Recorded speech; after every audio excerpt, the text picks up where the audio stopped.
कवि सम्मेलन देख देख के घर की शीला देवी को शेर और शायरी का बुखार चढ़ गया था। अब वो सीधे मुंह किसी को जवाब ही नहीं देती थी।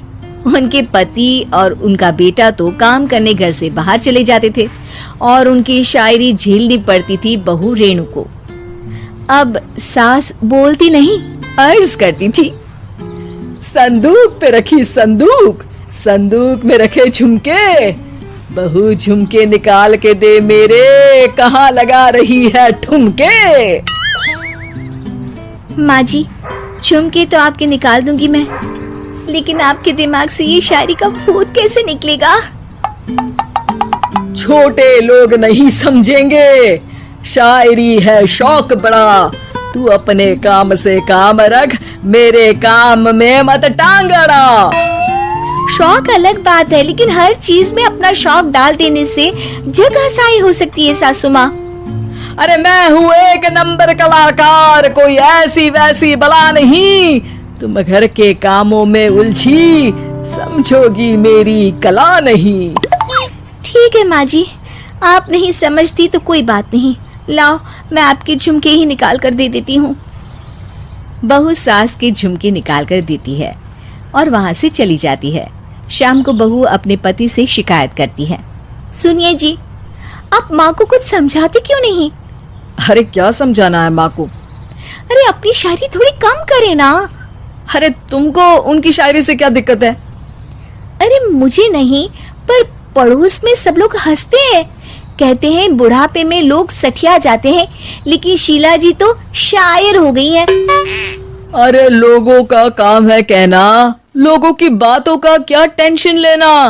अरे वाह, मैंने भी शेर कह दिया, वाह वाह वाह वाह। देख लो, तुमसे किसी ने कहा नहीं और तुम्हारे सामने कोई माँ की बुराई नहीं करता तो तुमको फर्क नहीं पड़ रहा। अरे तुम खामखा की बात का बतंगड़ बना रही हो। चलो चाय बना कर ले आओ मेरे लिए, साथ पियेंगे, कोई ढंग की बातें करेंगे। रेणु चाय बनाने लगती है। पहले वो अपने पति को चाय देती है, फिर सास को और आखिर में अपने ससुर को। लेकिन वो देखती है कि ससुर जी कुछ परेशान से हैं। क्या हुआ ससुर जी, कोई बात हो गई है क्या? अरे तेरी सास बात बात पे शायरी करती है। कल मैंने पूछा कि खाना खाया तो तेरी सास ने क्या जवाब दिया पता है? अरे गलती की और आरोपी ने कोड़े खा लिए फटाफट, खाना तो नहीं पर पकोड़े खा लिए झटाझट।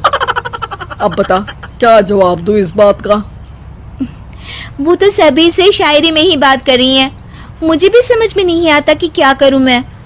बेटा उसको उसी की भाषा में जवाब देना पड़ेगा। मैं तो आम बातचीत में भी उसके सामने कुछ नहीं बोल पाता, शायरी में क्या बोलूंगा भला। ससुर ने जैसे ही कहा कि उसको उसी की भाषा में जवाब देना पड़ेगा, बहू को ये बात जच गई। अगले ही दिन वो शायरी की कुछ किताबें लेकर आई और शायरी की प्रैक्टिस करने लगी ताकि सास को उन्हीं की भाषा में जवाब दे सके। उसने दिन रात एक कर दिए।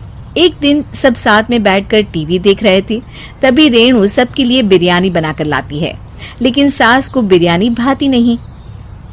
कौवा करता काऊ काऊ, चिड़िया बोलती ची ची, इतना खराब बिरयानी बनाई है कि मुंह से निकले छी छी।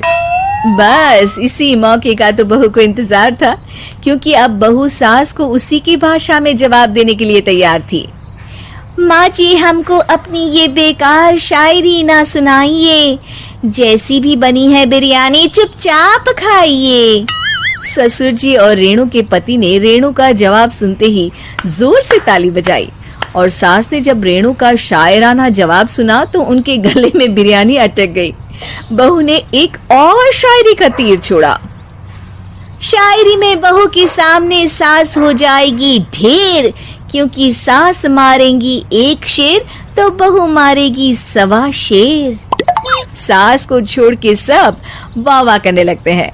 आज पहली बार सास को नहले पे दहला मिला था और रेणु ने सास का मुंह चुप करा दिया था। अगले दिन रेणु का पति उससे कहता है, अरे वाह, तुमने तो माँ की बोलती बंद कर दी, मजा आ गया। अब मेरे लिए कुछ बना दो, खाकर मैं काम पर चला जाऊं। शायरी ही है मेरा जीवन, वही करूंगी जी भर के। नौकरानी रख लो कोई, काम नहीं करूंगी मैं घर के। अरे तुम क्या माँ जैसे हरकतें करने लगी, सीधे सीधे बात करो ना। हो गई कल शायरी, रोज थोड़ी ना करोगी। शीशी भरी गुलाब की पत्थर पे फोड़ दो, जो मुझे शायरी से रोके उसके कान मरोड़ दो। पति घबराकर वहां से चला जाता है और बाहर उसके पिताजी के पास जाकर बैठ जाता है।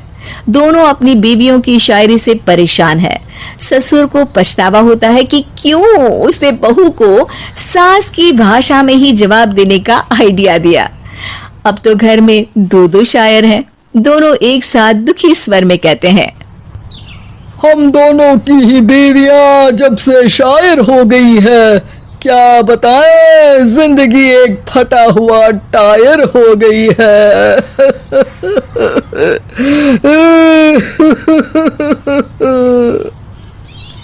हम दोनों की ही बीवियां जब से शायर हो गई है, क्या बताएं, जिंदगी एक फटा हुआ टायर हो गई है।